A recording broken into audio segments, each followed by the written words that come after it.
Rasulullah, "Man lam yahtami bi amril muslimin falaysa minhum." Yang artinya siapapun, terutama umat muslim, yang tidak peduli dengan urusan sesama muslim, maka falaysa minhum, bukan bagian dari mereka. Artinya Rasulullah bisa jadi tidak menganggap kita sebagai umatnya, dan kita bukan seorang muslim yang baik kalau kita tidak bisa peduli ke sesama muslim. Artinya tidak harus itu saudara kandung kita atau keluarga kita. Muslim di sini berarti siapa saja, yang penting muslim. Ingat ya, setiap orang itu pasti akan meninggal dunia, dan kuburan adalah tempat yang paling gelap dan paling sempit. Setiap orang yang meninggal akan didatangi oleh Munkar dan Nakir. Kedua malaikat itu akan bertanya kepada kita beberapa pertanyaan, diantaranya man rabbuka, yang artinya siapa Tuhanmu. Kemudian man nabiyuka, siapa nabimu. Dan di antara pertanyaannya juga yang harus kita jawab apabila kita ingin mendapatkan nikmat di akhirat adalah pertanyaan man ikhwanuka, siapa saudaramu. Meskipun kita sudah menghafalnya jawaban tersebut, kita tidak mungkin bisa menjawab pertanyaan man ikhwanuka. Kita tidak mungkin bisa menjawab al-muslimuna ikhwani, orang-orang muslim adalah saudaraku, kalau semasa kita hidup di dunia kita tidak pernah peduli terhadap mereka. Kita tidak peduli apakah mereka bahagia atau tidak, apakah mereka butuh kepada kita atau tidak, apakah mereka butuh pertolongan kita atau tidak. Kalau kita tidak peduli dengan mereka, mereka itu sekali lagi bisa berarti siapapun, saudara kita, sahabat kita, teman sekelas kalian, atau siapapun, bisa tetangga, sekalipun orang yang tidak kita kenal. Kalau dia muslim, maka dia adalah saudara kita yang kita memiliki kewajiban untuk peduli dan membantu dirinya. Bisa dipaham? Ini tentang, jadi kalau bisa dipaham, silakan. Ustaz, kenapa kita harus peduli dengan Palestina? Pertanyaannya, kenapa kita harus peduli dengan Palestina? Selain dari apa yang sudah saya jelaskan tadi, bahwasanya mayoritas artinya di Palestina ada orang-orang yang non-muslim, dan di sana juga ada saudara kita sesama muslim. Lalu kenapa kita harus memperhatikan saudara kita yang ada di Palestina? Palestina itu dikatakan sebagai tanah haram yang ketiga selain kota Madinah dan Mekah. Maka bumi Palestina juga tanah haram yang dimaksud adalah tanah yang dimuliakan oleh Allah. Artinya kalau kita itu memuliakan Ka'bah, maka kita juga harus memuliakan Palestina. Artinya kalau kita itu marah ketika Ka'bah itu akan dihancurkan, begitu juga dengan Palestina. Kemudian penjelasan yang kedua, kalau kalian sadar nih, kalau kalian ingat kisah tentang peristiwa Isra dan Mi'rajnya Rasulullah. Isra dan Mi'raj itu bukan suatu tragedi. Artinya Isra dan Mi'raj sebuah tragedi, bukan. Isra itu adalah mukjizat sendiri, Mi'raj itu adalah mukjizat sendiri. Oleh karena itu, yang berkaitan dengan Isra Allah abadikan dalam surat Al-Isra. Sedangkan yang berkaitan dengan Mi'raj Allah abadikan di surat lain, di surat An-Najm.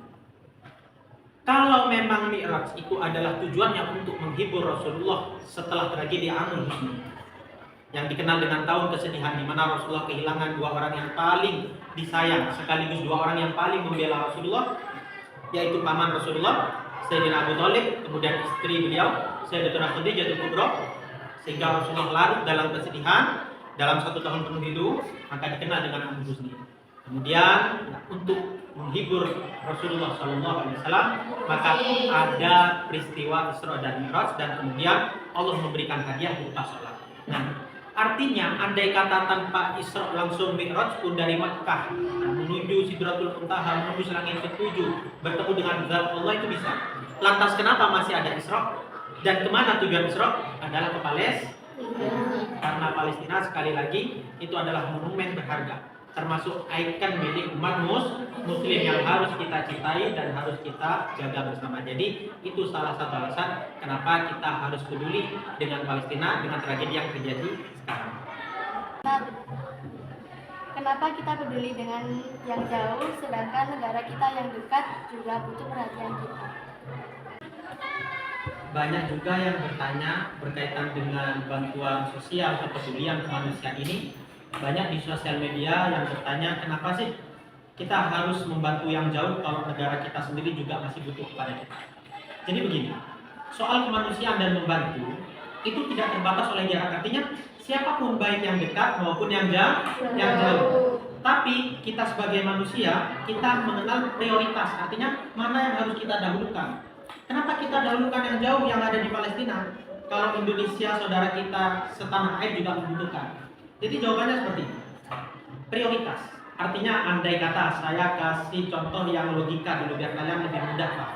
Andai saya punya satu nasi bungkus, cuman punya satu.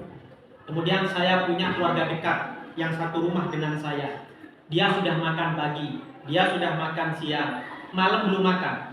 Artinya dia lapar karena malam belum makan.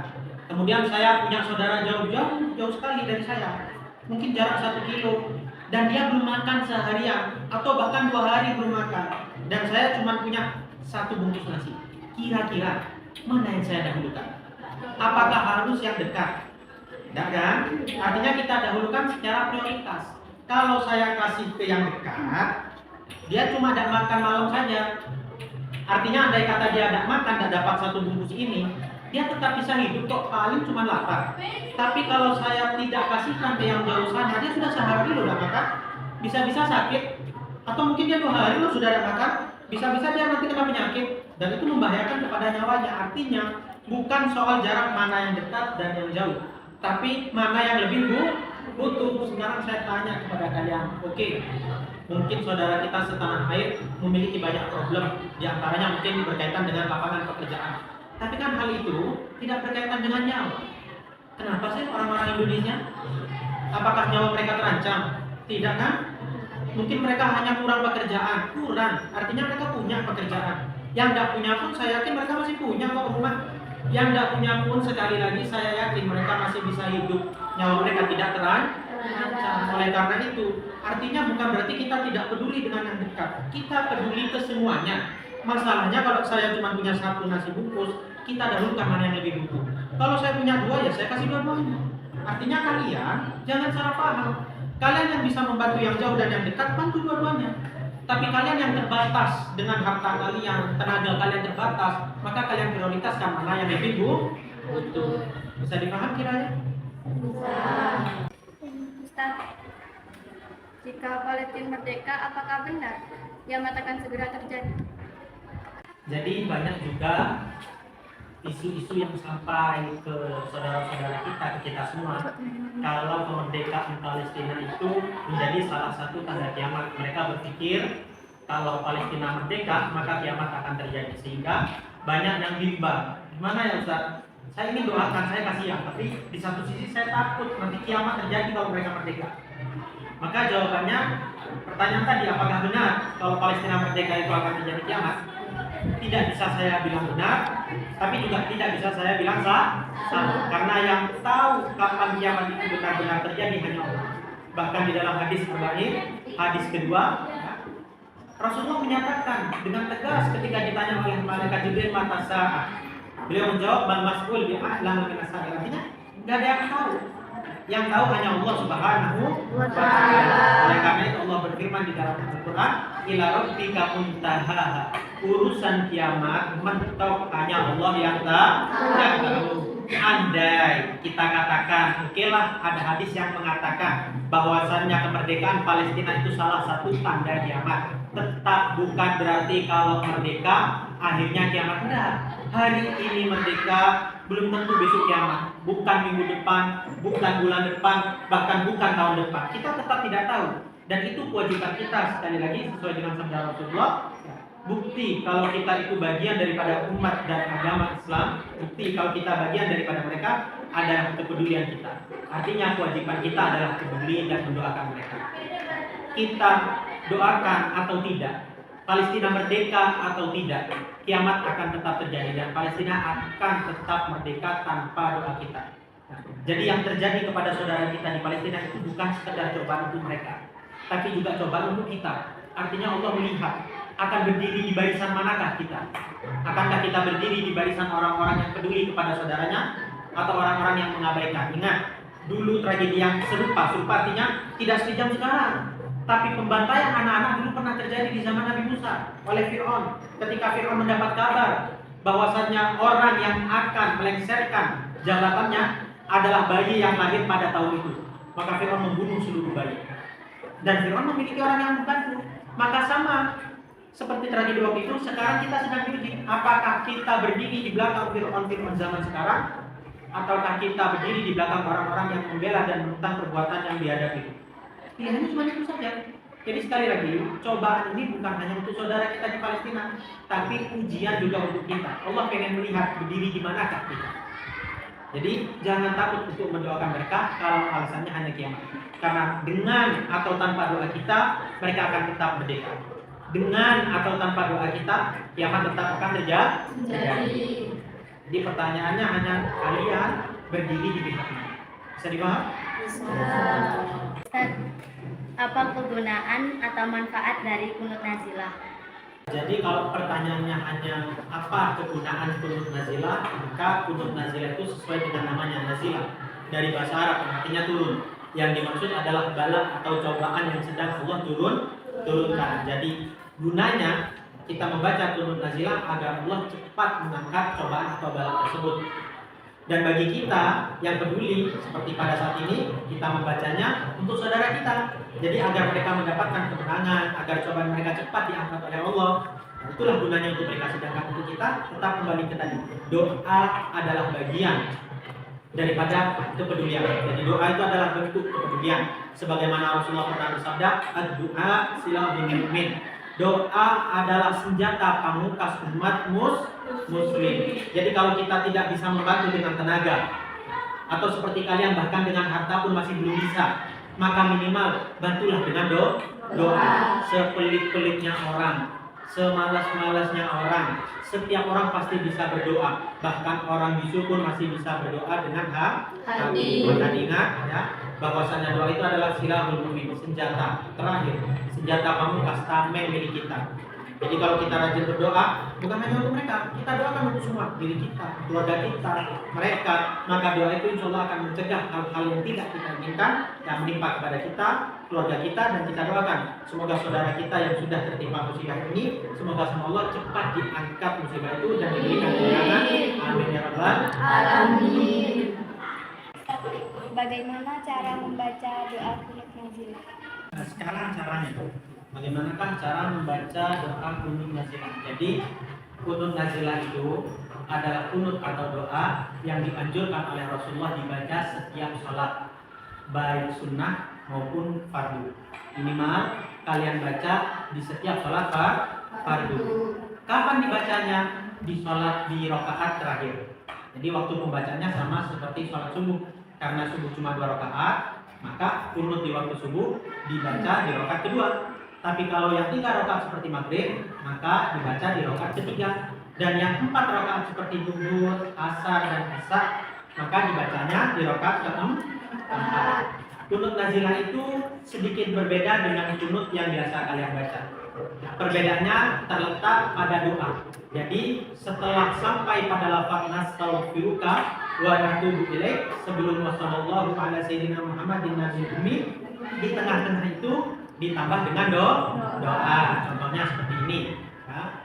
Bismillahirrahmanirrahim. Allahumma hdina fiman hadait, wa afina fiman afait, wa tawallana fiman tawallait, wa barik lana fima a'tait, wa qina wasrif anna bi rahmatika syarra ma qadait, fa innaka taqdi wa la yuqda 'alaik, wa innahu la yadhillu man walait wa la yu'izzu man adait, tabarakta rabbana wa ta'ala, falakal hamdu ala ma qadait, nastaghfiruka wa natubu ilaik. Allahumma fadil masjidil aqsa min makril makirin wa kaidil kaidin wa udwanil mu'tadin. Allahumma la tarfa' li a'daika fi dirayah wa la tuhaqqiq lahum fi hirayah waj'alhum ibrata wa ayah. Allahumma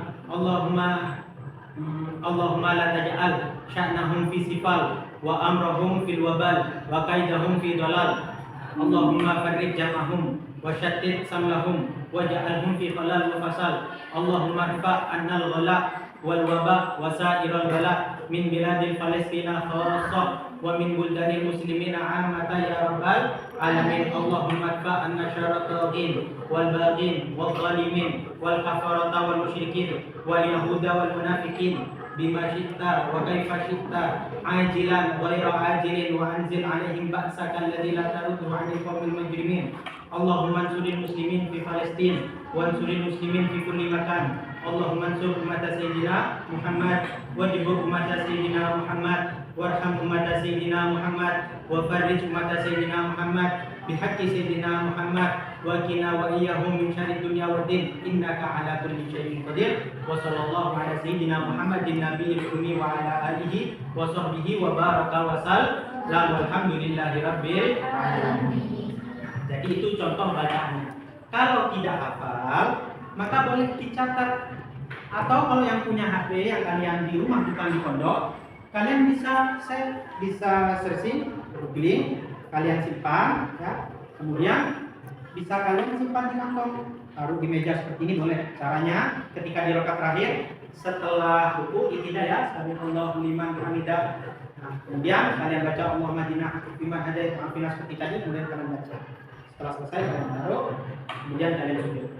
Atau bisa dikantongin. Jadi kalau hafal sami'allahu liman hamidah kalian keluarkan, karena ini tidak lebih dari 3 gerakan, 1 2 saja. Kalau jari tidak dihitung, terus kalian cari, mungkin disimpan di WA, mungkin di catatan, mungkin bisa kalian lihat, kemudian kalian baca. Atau kalau mau lebih praktis, biasanya di rumah-rumah kalian atau di kamar kalian tempat kalian biasanya sholat, kalian bikin, kemudian kalian tempelkan di depan. Jadi ketika tidak, kalian tinggal baca sampai selesai. Jadi caranya seperti itu. Atau kalau mau lebih simpel lagi, kalian kan sudah hafal nih. Doa kunutnya kan pasti sudah hafal, tinggal doanya saja nggak hafal. Jadi sampai pada lafaz tadi, nastaghfiruka wa natubu ilaik, kalian diam. Kalian baca doa di hati kalian. Selama tidak dilafazkan, maka itu tidak membatalkan sholat. Kalian boleh baca di dalam hati kalian, pakai bahasa kalian masing-masing, Indonesia boleh, atau pakai bahasa Jawa boleh, Madura boleh, yang Melayu juga boleh, bebas. Kalian baca, ya Allah, berikanlah kemerdekaan kepada saudara kami yang ada di Palestina. Maka berilah hidayah kepada musuh-musuhnya. Kalau mereka masih bisa menerima hidayah, kalau tidak, maka berikanlah kelemahan pada mereka, berikanlah kekalahan, ya, agar mereka pergi dari tanah Palestina dan seterusnya. Kalian boleh doa seperti itu di dalam hati kalian. Setelah selesai, baru kalian sambung wasallallahu sampai terakhir. Jadi itu cara-caranya, ada berbagai cara. Atau minimal juga setelah salam, ya, setelah assalamualaikum warahmatullahi. Assalamualaikum warahmatullahi. Jangan lupa setelah baca wirid, ya, baca zikir, kalian cukupkan doa untuk mereka. Yang penting, ayo kita bersama-sama doakan mereka, karena doa kita pasti didengar oleh Allah. Itu bermanfaat untuk mereka dan juga bermanfaat untuk kita. Sebagai bukti kalau kita adalah umat Rasulullah, umat Muslim yang memiliki kepedulian. Ustadz, apakah boleh membaca kunut nazilah di luar sholat? Seperti yang saya bilang tadi, doa itu bisa dilakukan kapan saja dan oleh siapa saja. Soal Palestina ini adalah soal kemanusiaan, bukan lagi soal agama. Karena yang menjadi korban bukan hanya mereka yang ikut berperang, bukan hanya mereka orang dewasa, bahkan wanita, bahkan orang tua, bahkan yang lebih parah dari itu adalah anak-anak. Dan yang hancur adalah fasilitas umum, bukan hanya markas-markas tentara, tapi juga sudah rumah-rumah warga, sekolah-sekolah, bahkan rumah sakit. Artinya kunut nazilah itu boleh dibaca, diniatkan sebagai doa di luar sholat, atau dengan doa apapun dipersilahkan. Yang penting kita berdoa. Sekali lagi, ayo kita doakan sebagai bentuk kepedulian dan kemanusiaan kita kepada saudara kita sesama muslim dan sesama manusia. Karena Palestina, sekali lagi, bukan lagi soal agama tapi soal manusia. Untuk peduli dengan mereka tidak butuh menjadi seorang muslim, cukup menjadi seorang manusia. Apa itu boikot dan apa pengaruhnya? Secara singkat, boikot itu artinya tidak membeli produk tertentu. Kita tidak menggunakan apapun yang menjadi milik mereka yang bisa memberikan manfaat untuk mereka. Jadi manfaatnya hanya untuk mereka, tidak ada manfaat untuk muslim. Sehingga apa pengaruh dari boikot seperti yang sekarang dilakukan marak oleh banyak orang di berbagai negeri, terutama di Indonesia ini? Maka pengaruhnya adalah turunnya keuangan mereka. Ketika kita tidak membeli produk-produk milik mereka, maka mereka tidak memiliki pemasukan. Kalau mereka tidak memiliki pemasukan, maka mereka tidak bisa membuat atau membeli peralatan-peralatan atau apapun yang bisa digunakan untuk mempersenjatai para Zionis itu. Artinya gerakan boikot ini sangat-sangat penting. Dan ingat, boikot itu bukan berarti mengharamkan. Boikot itu hanya tidak menggunakan produk atau tidak menggunakan apapun yang bisa menguntungkan mereka dan tidak menguntungkan kita umat muslim. Bisa dipaham? Ustaz, ketika kita sudah terlanjur membeli produk Israel, apakah kita harus membuangnya? Seperti yang sudah saya jelaskan sebelumnya, boikot itu bukan berarti mengharamkan. Artinya, andai kata kita sudah terlanjur membeli produk milik mereka, ya, artinya bukan produk milik Israel, tapi produk yang hasilnya, keuntungannya itu digunakan untuk membantu mereka. Maka bisa kalian lihat apa saja produknya, ya, kalian bisa searching dan beli, kalian lihat dan berhenti menggunakan produk. Kita kembali ke topik pertanyaan. Boikot bukan berarti mengharamkan. Artinya kalau kita sudah terlanjur membeli, bukan berarti ini haram untuk kita konsumsi kalau itu berupa makanan atau minuman. Dan kalau itu berupa produk seperti sampo, mungkinnya kalian sudah terlanjur beli sebotol besar, bukan berarti kita buang. Ya tidak masalah, kita tetap menggunakannya karena itu bukan mengharamkan. Toh dibuang pun itu tidak berpengaruh dengan keuangan mereka karena sudah terlanjur kita bayar. Sehingga ya kita manfaatkan saja. Nah, jadi kalau kalian sudah terlanjur membeli produk mereka, maka tidak apa-apa kita manfaatkan. Tapi nanti kalau sudah habis, jangan beli lagi. Dan kalian yang belum membeli, tolong diperhatikan, jangan sampai lagi-lagi membeli produk-produk yang mendukung kepada para Zionis ini. Bisa dipaham? Mengapa pemboikotan hanya pada produk tertentu? Kenapa produk yang pro Israel seperti sosmed masih tetap digunakan? Kaitan dengan itu, tadi juga sudah sempat saya singgung. Ingat ya, boikot itu berarti tidak menggunakan produk atau apapun milik mereka yang bisa menguntungkan mereka dan merugikan kita.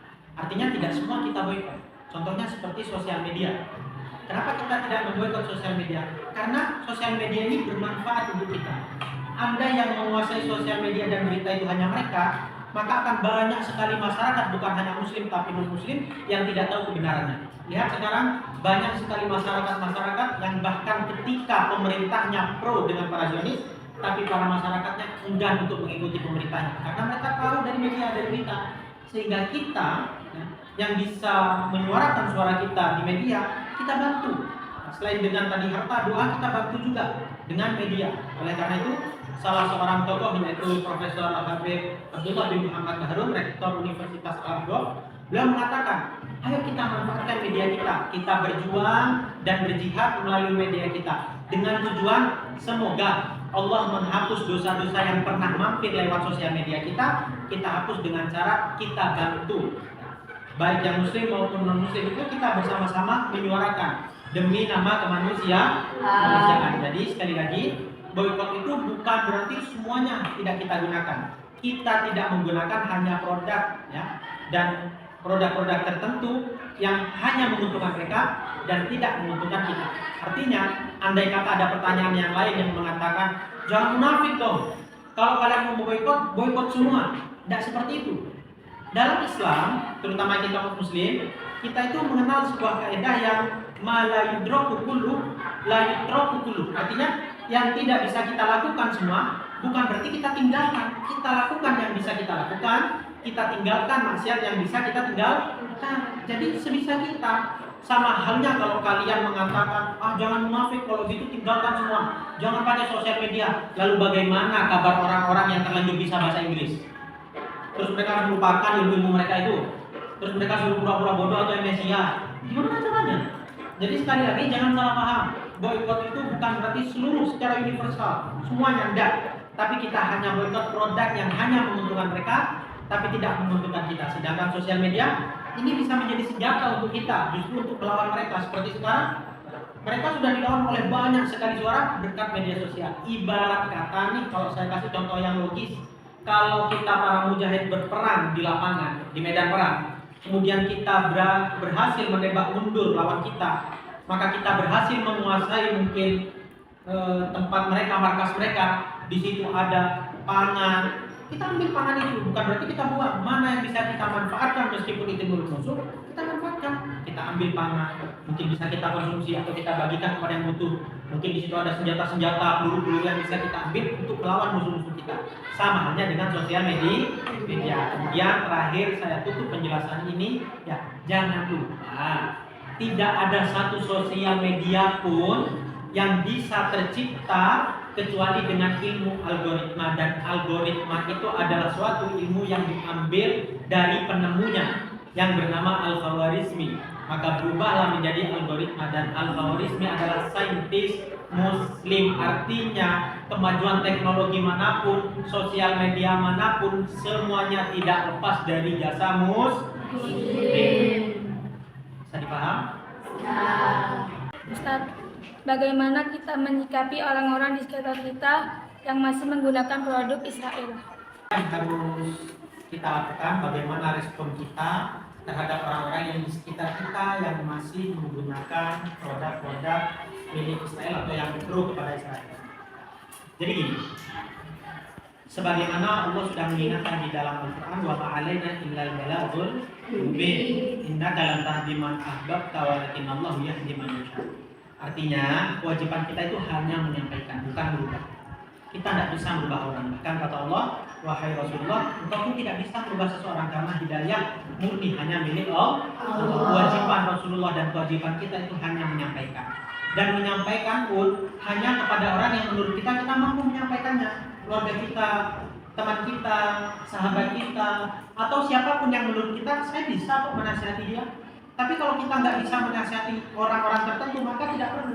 Bahkan saya pun secara pribadi, saya hanya menasihati orang-orang yang menurut saya akan mendengarkan saya. Seperti kalian contohnya, keluarga saya, teman-teman saya. Artinya kalau saya ketemu orang di jalan yang saya tidak kenal dan ya memang kita baru pertama kali ketemu, kemudian saya melihat dia masih membeli produk-produk yang pro dengan para Zionis itu, saya tidak menegur dia, tidak nasihat, tidak. Karena saya merasa saya belum mampu, saya belum bisa untuk tiba-tiba menegur seseorang yang belum saya kenal. Saya belum bisa sampai ke sana. Jadi saya hanya bisa mengingatkan, begitupun juga kalian pun hanya bisa mengingatkan orang-orang yang menurut kalian ya bisa kalian ingatkan, yang kalian enak untuk mengingatkannya. Teman, saudara, keluarga atau siapapun itu, sekali lagi kembali ke masing-masing kita. Siapapun yang menurut kita saya bisa menasihati dia, nasihati ya, bukan merubah. Merubah itu urusan Allah. Kewajiban kita hanya menasihati dan bukan semua orang. Kalau bisa semua itu bagus, tapi andai kata tidak bisa, sesuai dengan tadi yang sudah saya sampaikan, la yudraku kullu, maka lakukan sebisa kita. Nasihati pun sebisa kita. Ustadz, kalau kita boikot produk Israel, bagaimana dengan nasib orang-orang yang bekerja di perusahaan tersebut? Berkaitan dengan pertanyaan itu, saya kira ada beberapa poin penting. Pertama, bagaimana nasib orang-orang yang bekerja di PT, di perusahaan tersebut kalau kita boikot ya, produk-produk yang pro dengan Zionis itu. Pertama, mereka mungkin hanya kehilangan pekerjaan. Mereka tidak kehilangannya nyawa. Itu yang pertama. Yang kedua, nasib mereka tidak apa-apa. Artinya kalau kita boikot bukan berarti pabriknya tutup, perusahaannya tutup, tetap jalan. Artinya mereka tetap bekerja dan itu hak mereka. Saya hanya menyuarakan boikot ini kepada para konsumen. Kita tidak meminta atau menyuruh, apalagi menyuruh ya para pekerja yang mana mereka itu saudara kita setanah air untuk resign keluar dari pekerjaan itu tidak. Andai mereka lakukan mungkin baik, tapi kalau tidak pun tidak apa-apa. Dan saya yakin perusahaan itu tidak langsung bangkrut. Andai bangkrut pun, ya maka kita harus kompak mengucapkan alhamdulillah. Karena itu tujuan kita. Kalau sampai perusahaan-perusahaan milik orang luar itu bangkrut, maka saya yakin UMKM dan produk milik negeri, hasil anak bangsa kita justru akan naik. Kenapa? Karena tidak ada saingannya justru itu lebih baik untuk kita. Jadi nasib mereka tidak apa-apa. Mungkin mereka sekali lagi, kalaupun mentok sampai kehilangan pekerjaan, mereka hanya kehilangan pekerjaan dan bisa bekerja di tempat lain. Itu pun kalau kehilangan. Nyatanya sampai sekarang perusahaan mereka masih berdiri dan mereka masih bekerja. Kemudian yang berkaitan dengan pertanyaan ini, ya, Ustadz, bagaimana nasib toko-toko kecil yang terlanjur ya, menjual produk mereka kalau tidak kita beli kan kasihan tidak laku. Secara logika seperti ini. Saya berbicara karena ini pengalaman pribadi, artinya saya tahu, bukan saya asal bicara. Jadi kita dulu mungkin sebelum ini rame, ya kan, di media, sebelum ada teriakan boykot, sebelum ada fatwa wajib boykot dari MUI, sadar nggak kalian kalau datang ke toko orang-orang tertentu mungkin seperti saya yang terbiasa memakai produk mereka, kita selalu membeli produk mereka. Kita datang ke toko, ada nggak sampo A? Ketika ada, kita nggak jadi beli. Padahal di situ ada produk-produk yang lain yang tidak pro dengan mereka. Kan sekarang berarti kita tinggal balik. Kita tinggal beli produk mereka. Masalah ini yang nggak laku kan nggak masalah. Toh dulu juga gitu. Kita cuma beli yang ini, yang satunya tidak laku. Sekarang cuma kita tuker saja. Jadi apa bedanya? Tidak ada bedanya. Pernyataan-pernyataan seperti itu sekali lagi itu hanya menunjukkan sisi mereka. Seperti yang saya bilang tadi di awal pertemuan, di awal penjelasan, Allah sedang menguji kita. Kita akan berdiri di mana? Akankah kita berdiri di pihak Fir'aun zaman sekarang? Alhamdulillah. Ataukah kita akan berdiri di pihak manusia? Itu ada di tangan kita pilihan. Semua tadi itu hanya alasan dan pertanyaan-pertanyaan saja. Kemudian pertemuan kali ini saya tutup dengan jangan pernah berhenti bertanya kabar tentang Palestina, dan jangan pernah berhenti kalian menyuarakan tentang ini. Karena kalau kita berhenti, kita merasa bosan, kita merasa ini sudah kabar yang lama. Semenjak kita berhenti, maka mereka akan berulang lagi. Maka akan semakin banyak anak-anak, nyawa-nyawa yang tidak bersalah itu akan melayang. Sehingga meskipun kita sudah bosan, meskipun mungkin ini sudah berita yang lama, tetap ayo kita suarakan. Mau bosan atau tidak, ada yang dengarkan atau tidak, tapi kita menjadi bagian yang peduli dan menjadi bagian orang yang berperi kemanusiaan. Kita tidak akan pernah berhenti mensuarakan ini sampai Palestina merdeka. Saja mungkin yang bisa saya sampaikan. Sekali lagi jangan lupa untuk kalian untuk terus tetap berdoa dan peduli, dan sampaikan ini, sebarkan ini ke banyak. Mandalla ala khairin, kata Rasulullah, falahu ajru mithlu ajri fa'ilihi. Mandalla ala khairin falahu ajru mithlu ajri fa'ilihi, kata Rasulullah, yang artinya barang siapa yang menjadi sebab orang lain berbuat baik, kita sebarkan, kita kasih tahu ke yang lain, maka kita dapat pahala darinya. Kalau satu orang tahu karena kita dapat pahala 2. Satu, pahala kita menyebarkan, 2, pahala orang yang tahu. Kalau 3, kalau 4 dan seterusnya. Oleh karena itu sebarkan kebaikan ini untuk kita bersama. Saja yang bisa saya sampaikan. Kurang lebihnya mohon maaf. Assalamualaikum warahmatullahi wabarakatuh.